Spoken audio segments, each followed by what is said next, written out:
Teacher talking sports, what it does, what it do, how we live. And there is just 1 week remaining in the NFL season. We got 2 games tomorrow. Let me make my weekly picks against the spread a little later this week since there was no Thursday night football game. Of course, week 18 is the most challenging because so many players are going to sit out as some playoff spots are sewn up, some playoff seeds. Teams know where they will be in the seeding. So, not an easy week to navigate, but I'll do my best. Last week went 10-6, putting me 7 games over 500.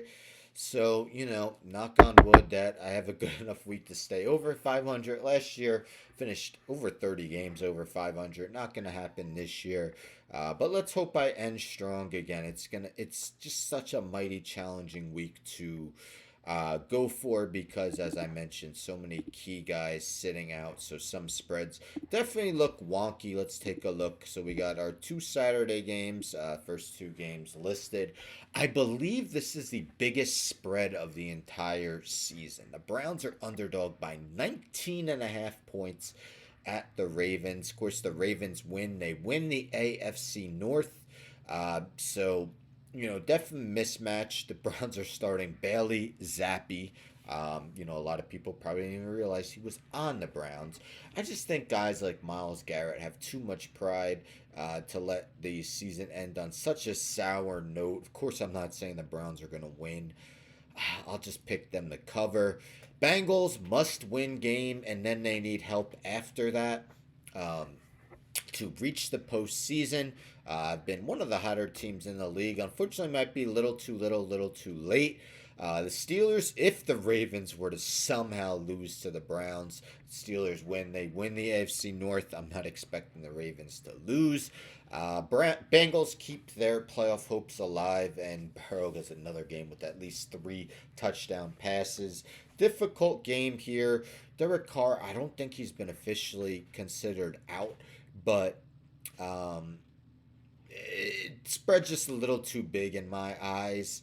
Although I said that I think 2 weeks ago when the Saints had a spread this big and they didn't cover, I'm gonna go with them. Who knows this game? I'm a Giants fan.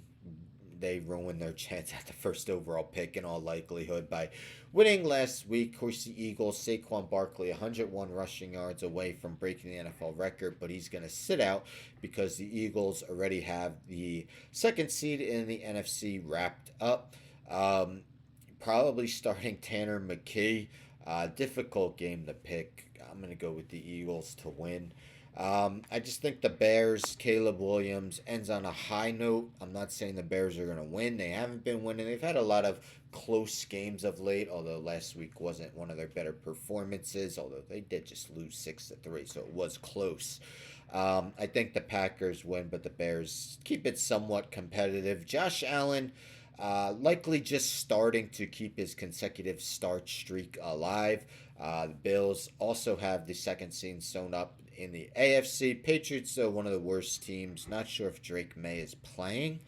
Um, I just think the Bills find a way to win against a, very subpar um, New England Patriots team. Falcons need to win to have any chance of making the playoffs, win the NFC South. Of course, they would also need the Buccaneers to lose to the Saints, which you see that spread. I picked the Saints, but I'm not saying the Saints are going to win. Not likely. I think the Panthers, Bryce Young, of course, it's been well documented how much better he's played since coming back from injury, or well, really since coming back from being benched, I should say. Panthers don't necessarily have a good defense, but again, another close game.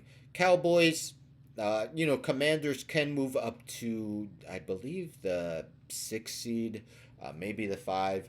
But anyhow, Cowboys have been playing much better. And Mike McCarthy, well, other than the Eagles game, but Mike McCarthy could be coaching for his job in this game. No one really knows. I expect another competitive game.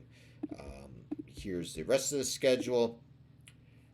I really thought about going with the Titans here. The Texans are going to be the 4th seed in the AFC, but man, they are not entering the postseason run on a high note.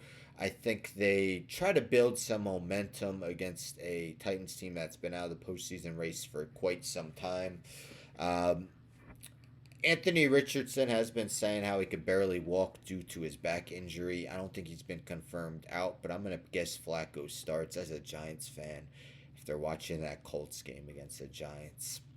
How could I pick them even against a bad team like the Jaguars? Yes, the Chiefs will be sitting Patrick Mahomes. Probably will be sitting guys like Chris Jones as well.